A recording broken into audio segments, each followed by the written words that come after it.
From the bottom of my heart, I truly just want to say thank you. Thank you all so much for subscribing to the channel.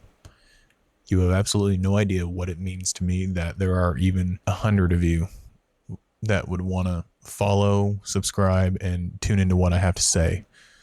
Multiply that by 10, and I can't comprehend it. It's unfathomable to me, and I am so grateful.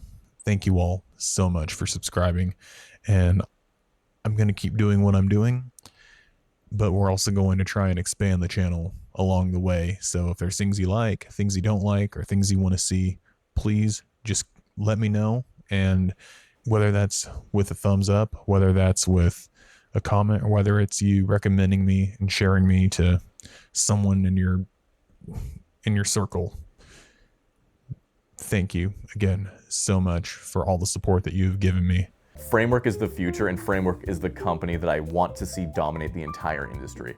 Because if they start giving the other companies competition, the other companies will have no choice but to compete in the same way. When I started this channel, I was inspired by several people. There are two today that I want to bring to light. The first one, which might be fairly obvious to you, is Louis Rossman, but also Salem Techsperts. And if you don't know who this guy is, he is an individual who runs a computer repair shop out in Salem, Massachusetts. He has been a huge proponent in the right to repair movement, and despite the hardships that it's going through, he is still making the best of what he can in this current economy, in this current climate with the PC world. So it looks like he's got his hands on the Framework 13 Pro, and since he is one of the many inspirations I had for starting this channel, I figured for 1,000 subscribers and the fact that he uploaded a video today being hands-on with the laptop itself, I'd go ahead and see what he has to say and find out what it's like from the perspective of a repair shop owner seeing a product like this so closely lined up spec-wise with current modern-day MacBooks, how he feels about it and what this means to him. On April 21st, Framework unveiled a ton of new products and upgrades for their existing devices. And even though I'm pumped for the upgrades to the 16 since I personally own one, I want to start with the product I'm most excited for that I think will have the biggest impact on the industry. And that's the Framework 13 Pro. Framework 13 Pro is not only, as the CEO Nirav Patel said, the MacBook Pro for Linux users. It's the closest they've come to making the perfect laptop. And I would have been able to take one home if it weren't for that meddling CEO. But as someone who fixes things for a living, the new CNC'd aluminum unibody chassis made me more excited than everything else combined. Because this is what makes or breaks a laptop in the long term. Everyone knows the MacBook Pro is the standard for build quality when it comes to a laptop, but 99% of that premium feel really just comes down to the fact the entire chassis is milled from a single block of aluminum. And the results speak for themselves. Even with a keyboard removed, there's zero flex when holding it, and the hinges are sturdier than my liver. It's not all perfect though, because using this color aluminum with no anodization makes it a fingerprint magnet. And God forbid you ever scratch it, because that shit ain't coming out. Thankfully though, you can purchase it in silver if you think that's going to be a problem with you, or you can just grab silver parts separately if you'd like, since everything is replaceable. So I wanted to go ahead and let him give his initial thoughts on the build quality. I remember it was the biggest argument amongst others that things cannot be as good of quality and as sturdy as they are and be modular and repairable. I remember that was always the compromise, and I even believed it for some time. But seeing as the improvement to the build quality here and everything I'm hearing everybody say is equivalent to a MacBook and a MacBook Pro, there really is no excuse now for Apple to be locking down and making their devices so unrepairable. And that same goes for the rest of the industry. If Framework is able to do it, then why can't others? Especially when they have the financial power to be able to do such a thing. Framework started out completely brand new, did not exist 7 years ago, was founded in 2020 and then launched their first product in 2021, and it's only gotten better since. So what's the excuse for all of these other competitors who are way more established, have way more market share, and have just history in the industry? None. There is none. So it's a haptic touchpad now that was engineered to match the industry standard performance and feel of the MacBook Pro. Because you can't argue that Apple has the best trackpad in the industry. But as for the framework, I didn't have enough time to decide whether I liked it or not, because I am kind of torn on haptic touchpads versus the mechanical ones. I'm about the same way when it comes to touchpads.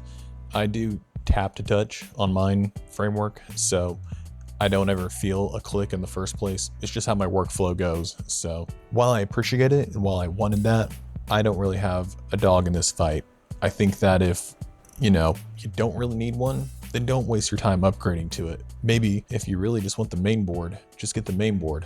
But the problem I have with that is that the Framework Pro is sort of its own product. Like, that new main board is only going to have the battery life that it needs to have because you bought the new chassis, which comes with and requires the new haptic touchpad. So it is a bit of a limitation there, I guess, in a way. However, if it's negligible, the difference, and it's only just a more premium quality and a more robust build, I say it's a net positive. I don't know if it would be possible for Framework to be able to offer the older trackpad in the newer chassis. That would be the ultimate choice, and I think that would fit right in the Framework ethos. So if anybody is watching with a connection to Framework, if you think that's a good idea, go ahead and, give this video a thumbs up and relay that to someone at Framework. I need to unscrew 5 captive screws, and this little push pin right here pops up the case, which is absolutely hilarious. Because when was the last time a laptop helped you disassemble it? You know, whoever put this in there is so passionate about right to repair that this was a non-negotiable in the design. Yeah, I noticed that whenever Linus had Narav over and they were taking a look at the Pro. That is a nice little addition. I've had trouble trying to get the magnets to disconnect, even with the included screwdriver and spudger all-in-one tool. It's been kind of a pain. So the fact that once you unscrew everything, it will leave that little pogo pin to sort of push it up, so that way you can completely remove it a lot easier. An amazing change. Very happy to see that. It really does go to show that there are people who want you to be able to get inside your device, and not just with their own product, but with any product that you use. The fact that, there are still devices that are clipped together, but with plastic that could easily be broken. It's a cost thing for them, sure. But then you got smaller guys like Framework who just push the boundaries in order to make sure that it's known, even if you don't own a Framework, you should be allowed to access the inside of your device that you bought. It is yours. But for some reason, manufacturers like to withhold you from being able to do what you want with the product you gave them money for. It's pitiful. Anyways, underneath the top case is that new Panther Lake CPU sealed to a tiny heatsink using PTM 7958. The thermal sheet application was perfect. I wasn't able to actually test the thermals. That's something I really look forward to doing when I receive a review unit, because I'm curious how this tiny air intake can sufficiently cool this workhorse under heavy loads. I'm so happy that he was there to be able to take off the heatsink and check out the application of the paste. And I agree. I've taken off my I have removed the main board out of my Framework to clean it before, and I noticed that ventilation is taped off. Now, I'm sure it has its reasons. I'm sure it's to prevent dust from getting completely inside the device.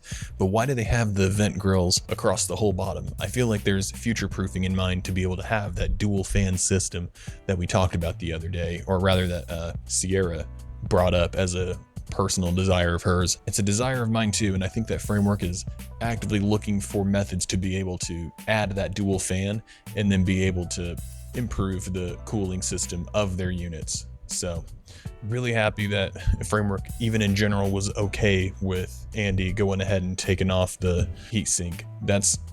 Think of any manufacturer. Think if Apple was showing off the new MacBook with the M6 chip that's coming out later this year. Do you think they're going to let anybody inside and take off the heatsink and check out all that? Not a chance in hell. I would be very surprised, and I will eat crow if come later this year when they show off the M6, if people get to look at it, if Apple even lets them inside and lets them remove components such as the heatsink.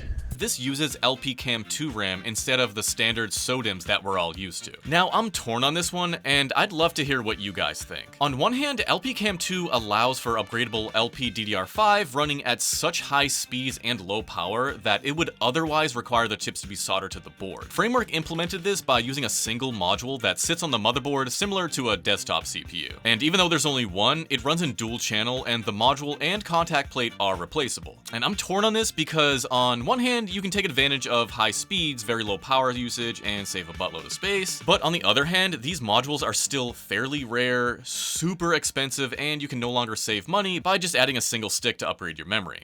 So I think that it was the only fair option that Framework could have done. that is implementing this new module for the memory. I know I've got some pretty hot takes about saying that Framework should offer a soldered RAM alternative. Like if you're going to release the X9 chip, release one that you can put the module in and release one that is soldered in. And the reason being is that if there is potential for there to be more power with the same battery life off of that main board, go for it. Only if the difference in power is significant enough to justify that decision. But that said, the fact that you even have the option to be able to swap, replace, or upgrade the memory inside of the new Framework 13 Pro with this new, with this new LPDDR5 module, I think is the only fair option that we could have as a customer of Framework. If we didn't have this option and it was just soldered in, I think that would sour a lot of people, including myself, if that was the only way that we were going to be able to get memory. Because you got to be able to upgrade, you got to be able to replace, and you got to be able to repair. That's the whole point of these laptops. If they quit doing that, then while they still stand out, they're not much different than the competition. They upgraded the battery to 74 watt hours, which was hands down the biggest complaint about this device. And now they claim it lasts 20 hours watching 4K Netflix videos, which they swear is an actual statistic and not just a manufacturer talking nonsense. So obviously this is a huge game changer compared to the previous 13, but unfortunately, because of the increased size of the battery and the cells, you can't just put this battery into the previous 13. You'll have to purchase the new top case and chassis. It is a bit unfortunate that you have to buy a new chassis. However, they didn't just make a new chassis out of the same material and then put an upcharge. There's significant upgrades to be had with this new chassis. That being that it's more sturdy, it's got little small quality of life improvements, like with that pogo stick that we mentioned earlier that lifts the keyboard up once you unscrew the entire computer. And the fact that they're moving the bottom firing speakers on the original model to the side. I mean, think about your phone. Most of your phone speakers are facing down, yet they sound fairly decent. And I'm hoping that that's what we could hear with this new side firing system that they've got in the Pro model. I know, LCD. I too was hoping for an OLED, but considering their focus on battery life, I do understand why they went this way. And once you see it in person, it's not even a big deal, because this thing slaps for an LCD. To put it in technical terms, it's bright as shit, has insanely good contrast and anti-glare, goes as low as 30 Hz, and the touchscreen itself is stupidly responsive. I am very glad to hear that the touchscreen is going to be as responsive as it seems to be. Nobody really talked a whole lot about that, and the fact that it's going to be real responsive is going to help sell that premium feel of the Framework as an entire package. Nothing is worse than a touchscreen that's sort of laggy with your input. Think back to like a cheaper, like a super sub $100 Android phone from like 10 years ago. Some of those devices still exist today. In my current day job, I work with one of those devices. I know how bad it can get. So I'm glad that Framework has got the premium feeling input with their touchscreen 13-inch displays. That's going to be huge. And I mean, I'm serious. That's going to be such a big deal in getting people to pay more attention into Framework. It's the little things. You'll be delighted to hear that this is Ubuntu certified, meaning you can grab it with Ubuntu preloaded. This is a big fucking deal for Framework because it allows them to move beyond the enthusiast market and compete for high volume business contracts. Contracts that are dominated by Dell, Lenovo, and HP. And for corporate IT departments, it's great because they typically require hardware to be officially certified by OS vendors to ensure long-term stability and support. It is a big fucking deal that the Framework 13 Pro is Ubuntu certified.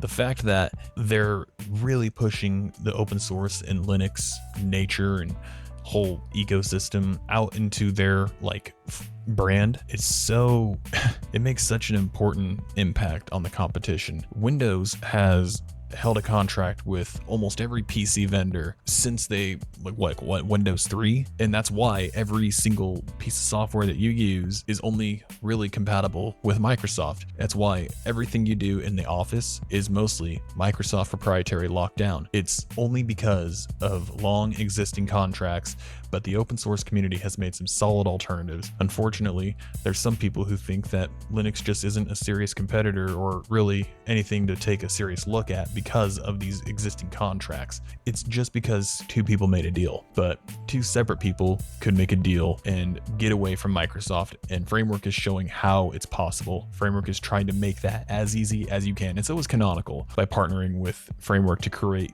such a certified, out-of-the-box, perfect experience. So I've said it before, not a big Ubuntu guy, but big props to Canonical, and they actually make me want to go back and try out a modern day Ubuntu. Maybe if I ever finally upgrade my mainboard and it has Ubuntu certification, maybe I'll go check out Ubuntu again. But by then I feel like we're going to have Fedora certification and maybe even other distros. As for price, you can snag the DIY for $1,200 with the Ultra 5 325, or just grab the pre-built with the same CPU starting at $1,500 for a 5, 12, and 16GB config. Honestly, not bad considering this will probably be the last laptop you'll ever own, and it's way cheaper than a MacBook Pro. I want to be fair here because he's going off of the buzzword or the phrase, the last laptop you'll ever own.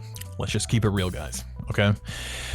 The laptop is the mainboard, so you can swap out all the parts all around the mainboard, like I'm likely going to be doing, and before you know it, all I need to do is just buy a new mainboard, and then I have two laptops. And what happened to this concept of the last laptop I'll ever own? I mean, it really is a laptop of Theseus, and I don't think that's a bad thing. I just feel like that marketing, while it's catchy, I think can be sort of, I want to say it can be damaging to the image of Framework. However, clearly they're successfully growing, and they've been saying this since day one. So what do I know? I'm clearly not as smart as the guys over there at Framework, but I think that's where I'm going to leave it off today. There's more in this video that you can check out where he's going to review all the other topics, but I'm going to be keeping it focused on the Framework 13 Pro, mainly just because I have a Framework 13 and I can't really speak much on these other products, especially when I don't get to see them hands-on. So I want to try and stay in my lane. I hope you can understand that. Go check out Salem Techsperts and watch the rest of his video. I think that you're really going to enjoy it, and go ahead and give him a subscription. He doesn't need my recommendation for sure, but he's got some excellent content out there, and he's one of my favorite creators. So anyway, thank you all again for helping us reach 1,000 subscribers. I'm still trying to wrap my head around that, but it's thanks to all of you, and I'm going to continue with this channel for the foreseeable future, for the long term. So if you're new around here, go ahead and get subscribed and leave a like down below. Tell your friends about the channel. Let's get more people in the community, and let's keep talking about computers and, well, tech in general. Thanks again for watching. I'll see you next time.